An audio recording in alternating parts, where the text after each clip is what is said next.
Like, yeah, so do you guys have any concerns about the car parking, or you think that there'll be private car parks? Well, I think that sector of the city needs a holistic approach to car parking. It's not just an approach to the Central Library, it's not just an approach to the Convention Centre or the Performing Arts Precinct or even the Square. It needs a considered approach to the provision of a large number of car parks to service those entities, and I think that's probably the best approach. So rather than taking a piecemeal approach, which would be to say, let's build a basement at vast expense to accommodate 40 cars, let's actually look at an integrated car parking solution for that area. Yeah, and to add to Peter's points, it's also a daytime activity and a nighttime activity. Obviously the performing arts will be more of a nighttime activity, the library will be a mixture of the two. Just around the car parking, did the previous library have any car parking? No, it didn't. It had a car parking building adjoining it. Yeah. But it was a separate building, wasn't it? Yes, it was. Okay. And that was only built latterly. When the building opened, it had no car parking. And second question is, going through a whole new design phase of a building, will that impact the budget? No, the approach now is to say to the market, here's our budget, here's what we consider important in a library building. Now you guys come to us with your best ideas to deliver on the budget and the quality and the attributes that we've outlined. Thank you.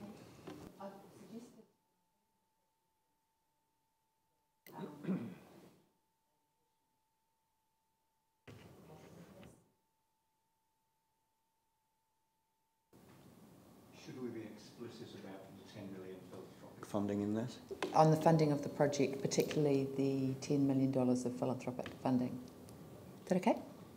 Yeah, I think what we would expect to come back at that time would be, you know, a further report that talked about the philanthropic funding, whether it had been achieved or whether it hadn't, what work had been done. Yep. And, I mean, I guess we need a basis for why council would be expected to underwrite that 10 million. Okay. All of that can be contained in that report, and I don't think we need to detail it today, but we'll have that debate at that time, I would say. Okay, so I think, Chris, it says particularly the $10 million philanthropic, whatever you've got there, it's fine. Okay. Yanni, did you want to speak, or is it a question? It's a question around the financial. So, like, I'm going to struggle with 6.1 to approve investment up to 85 million when I don't think we can legally do that because that's approving $10 million that we haven't consulted on, that we don't currently have on budget. So I'm just trying to find a better resolution than what we've got that recognises that we can only, I believe today, legally approve 75 million that we've currently got on budget, and that some other process happens around that extra spending. So we're going out for an expression of interest based on an $85 million complete build, as I understand it. And then if we don't, by any chance, get all of the 10 million, or we only get 5 of it or whatever, then we will cut our cloth accordingly at the time. So I understand that, but 6.1 doesn't say that. So can I just comment on the $10 million? Yep. The $10 million is in the cost sharing agreement, so it is in the public domain, and it is in the budget. It's just not funded at the moment in terms of... It's not on the council budget for this financial year.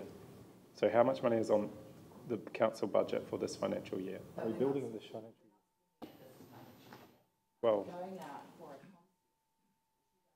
This is an $85 million concept. Yep. Worst case, we don't fit out all of the building, because what you've said earlier was that the $10 million could be used at the end of this project. So we get the library, and I think what people want us to do is get the library as fast as possible, and then worst case, it may be that the top floor doesn't get fitted out for a couple of years, as I read it, but I may be completely wrong. You will come back with a whole range of things if we don't get the whole $10 million. Before we make an investment decision with the tenders, we will come back and we will give council some solutions if that $10 million is not funded. So would you like that, and let me just check with Ian, would that be better, approve the potential investment of up to 85 million? Or... Okay, can we find a different wording for that? Yes. Okay, cool. Are there any other questions in the meantime? No? I mean, the best representation of what's just been said in my world would be that we should be approving 75 million with an acknowledgement that if the $10 million philanthropic funding is not found, then that's a debate that we need to have at that time. Yeah. I would hate to be sending a signal that the 10 million is in any way optional and that we're going to underwrite that. And I think by putting 85 million in there, that's exactly the message we are sending. So I'd like to see that 75 in 6.1 reduced, 85 in 6.1 reduced to 75, with an acknowledgement that we may need to have a further debate about the 10 million philanthropic if it's not forthcoming.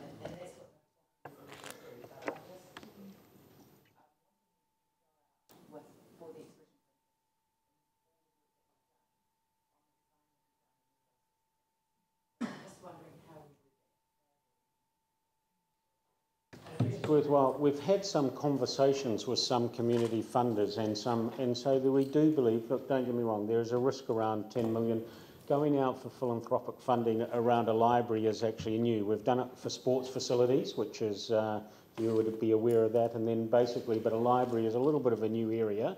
But basically we have had a discussion and we are working with Sarah to work, and they have given us a commitment to do it. So when we came back with that report, which you've got at that bottom resolution, we will talk to you about what is the potential, what is the risk. We will have done more work. Sarah's doing a report on it exactly at this point in time, and I'm not, you know, look, I don't know what the outcome of it because they're doing that report. They've got some specialist things. So when we come back in September, we will be able to give you some surety, or, you know, we won't have raised that money. I, you know, won't say that because it will be a couple of years to try and get the right, but we will be able to give you some idea about what is that potential. If we cut back and we say to a contractor, well, we're going out for a 75, we will have to cut back that design. So we'll have to go back to the design and go out with a smaller. Can I make a suggestion that in fact 6.1 that we instruct staff to do that, and then we put at the bottom of that council recognises that the total investment to build the new central library of 9850 square metres on the site designated is $85 million, but that the council recognises that its contribution to the... Yep, is that okay? Yeah, we're just talking about it. Were you? Okay. So we've got instruct, that becomes 6.1, and then I think we just say, just 6.2 disappears. No, but the 6.2 numbers disappear. And we just say, council recognises that the total investment to build the new central library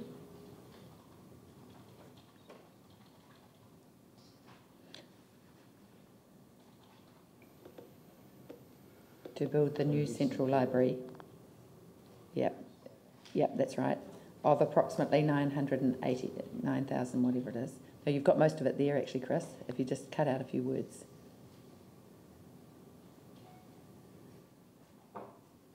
To build the new central library on the site designated is 85 million. Is up to 85 million, but that the council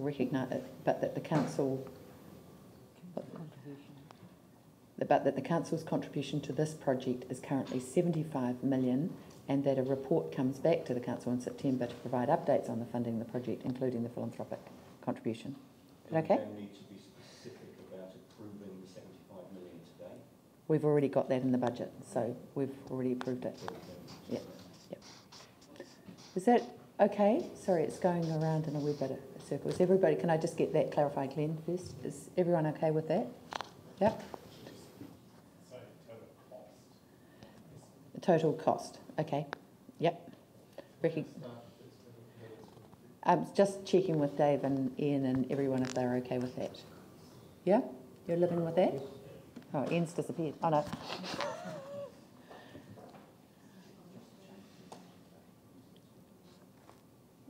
You happy, Ian? Would we know? Dave, are you okay?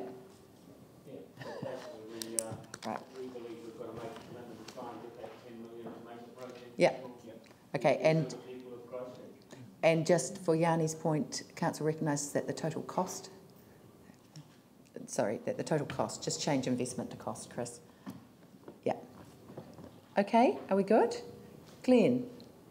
Thank you. Just in the tendering process, Liam, how can we ensure that the council's questions and concerns over the cost are reflected in the weighting attributes with that part of the tendering? Because we know the cost isn't always necessarily, depending on the procurement model used, isn't necessarily the overriding factor, but obviously it's a critical one for the council. So how do we ensure that, and do you think this necessarily changes anticipated procurement models? So the first stage is an expression of interest to the market, and the idea of the expression of interest is to get suitably qualified and experienced contractors, design teams in a consortium to be able to tender.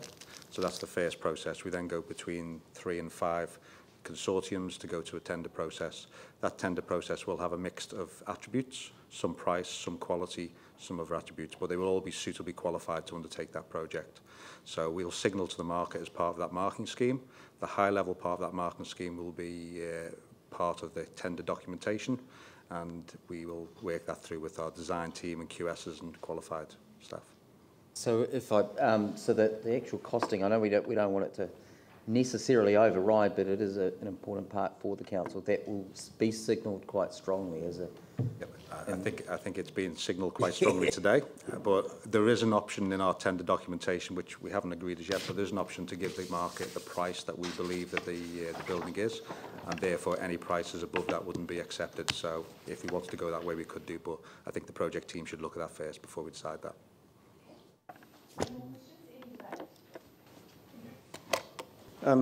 As I mentioned earlier, I absolutely welcome the fact that this project has got to this point. I think it's a great step in the future of the central city and in provision of good quality community facilities for the residents of Christchurch.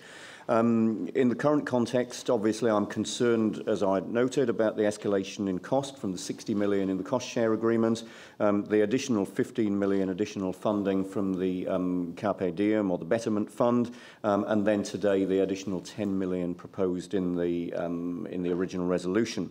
So I welcome the fact that we've made that change by way of amendment. My view of the 10 million is that it's not appropriate for us to be approving that today. I think this further information needs to come back, and I welcome that report coming in September, including what's been done to secure the 10 million philanthropic funding, what might have been anticipated under the cost share agreement if that 10 million wasn't forthcoming, whether it would be expected that council would naturally underwrite that, or whether there is a responsibility or an expectation that government would carry some of the or all of the can of that underwrite. And really just details on what engagement there has been by that stage with the philanthropic sector and government to resolve this particular issue, if indeed there is an issue by that point. I've focused in my questioning and the issues I've raised today on the financial aspects of the project. I don't want that in any way to be seen anything other than a prudent response to the financial situation the city's staring down the barrel of at the moment, and I don't want that to be seen in any way as negative. I think this is a great project, and I absolutely welcome it proceeding as quickly as possible, and that's one of the reasons that my initial questioning was whether changing the resolution in the way that we have wouldn't cause any delays to the project. So I absolutely welcome the project going ahead, and certainly look forward to seeing this exciting anchor project built on the square, and I look forward to seeing community members using what I'm sure is going to be a great facility and a great anchor for the central city. Thank you. Yeah, look, I'm really excited to see this project going ahead, and all I want to say is that time equals escalation. So the sooner we get on with this here, the sooner we'll actually have we'll be able to deliver this project within its budget. So I urge everybody to get behind this here, support it, and let's just get on with actually the rebuild of our city. Thank you. This is a really significant moment for us. This is something we can do, and we don't necessarily have control over everything in the city. And libraries is what this council, I think, does really well. And we are known for this. As a person with a keen interest in procurement, for me, this is a critical part in the whole cost dimension of it, ensuring that if you get the capex right too, then you get the opex right. So obviously the whole thing's critical. I built a bookcase the other day. I'm a baby boomer. I'm aware that our kids who are Gen Y may not have bookcases in their homes and flats, but what I see in this library is a harking back to our past, our heritage, but also an invitation to the future. And I think that that's how libraries are built these days. So I'm very excited with this. I think it's a big day for us, and invite us all to support it. If we don't get the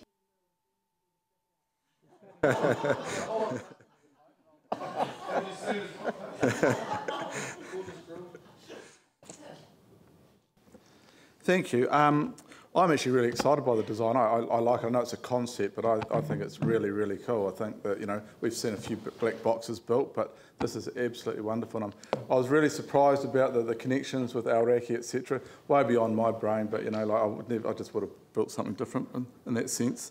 Being a dyslexic, I'm a very slow reader, but I have a passion for books, which I'm very fortunate with. So the fines I have probably paid our library, I'd hate to think. But this is probably the single best investment we can make in our communities. I am so fortunate that my family live in South Christchurch. We have the South Library. It is a real focus for our community, has been through the dilemmas we've been through, but the Central Library is that but on steroids, and it is absolutely essential. And I know we talk about e-books and things. I love books. I love opening them. I love the smell of them, the feel of them, and I spend a lot of time with them. But read them. I don't get too many of them now thanks to these things. But he's not banned from the library. No, actually, no. I've always paid my fines. Unlike swimming pools, we won't go there. But I want to thank the library staff. I think that you were saying that you initially started looking at the library, the Central Library, about 2009 and its future. We've been, and you especially have been through so much, and to come with this at the end, I think it's absolutely fantastic. So my hat goes off to you guys. Thank you. Thank you. Just quickly, I support everything that's been said. Originally, I did like the old site, but that was turned out to be not an option around the river there. However, the benefits of this site is actually going to be livening up the square at last. And one of the concept pictures you have here of all the lights on, I'm hoping that this building will actually be a very green energy building, that we can have lights on at night time. I think that's really important. And Vicky, you'll be supporting perhaps some creative lighting, I'd say, on the outside. So, yeah, it's going to be wonderful to see that livened up, and congratulations for all the good work you've done on it. Thank you. Cheers. Yeah, you know, I think when you look at the consultation that we did around the smart choices, the single most important project that the public wanted prioritised was the new library. So that came through really clear. And you know, it is something that I think the public miss. I have to say, really sad at the huge cost that's been imposed on us by government through the blueprint. The public never really had a choice to decide which site the new library would go on, or whether we could retain the old one. I estimate the cost of the blueprint on us as a council is probably about, or for this total project, probably about 100 million. So that's, you know, we're having a big debate about our financial situation. The imposed cost from the blueprint of designating this site and taking our old site is probably, if you just redeveloped the old site or expanded it, probably could have been done for about 20 to 30 million.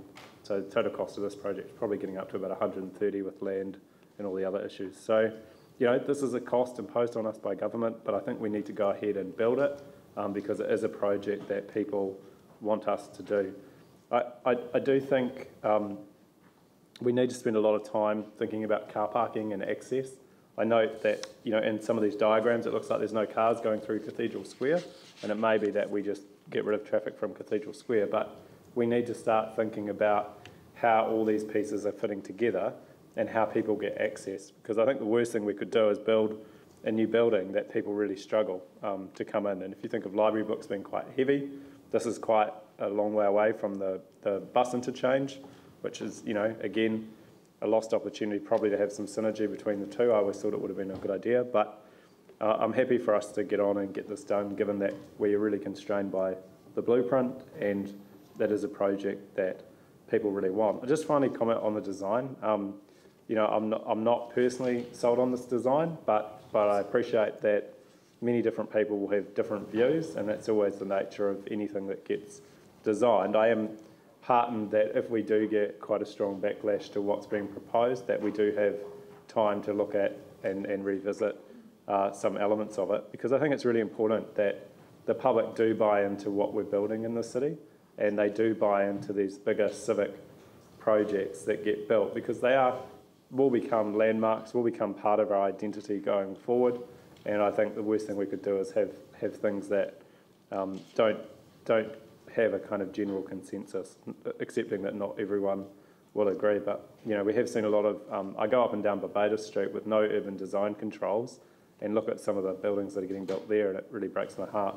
Not saying that this fits that category, but I just think we always need to be thinking about the future heritage and landmarks that we're creating and what the long-term impact is. So thank you to the staff for the work they're doing. Hopefully we can get on with this 10 million. I mean, I do note 2 years, and Sarah have, you know, what's been happening for 2 years around that 10 million. It's certainly a long time, and I'm really disappointed that nothing's been done in that regard. As we know, though, sometimes you need to get the design first, and it makes it easier. So let's hope that that can come through. We get on and get a library in the centre of town. I think it's really exciting. I'd like to thank you guys as well. I know we've put you through a lot. And you've come out the other end incredibly well. So we need somebody to move it. Andrew would like to move it, and Tim would like to second it. I'll put that. Those in favour, please say aye. Aye. Those opposed? Carried unanimously. Thank you guys very much indeed.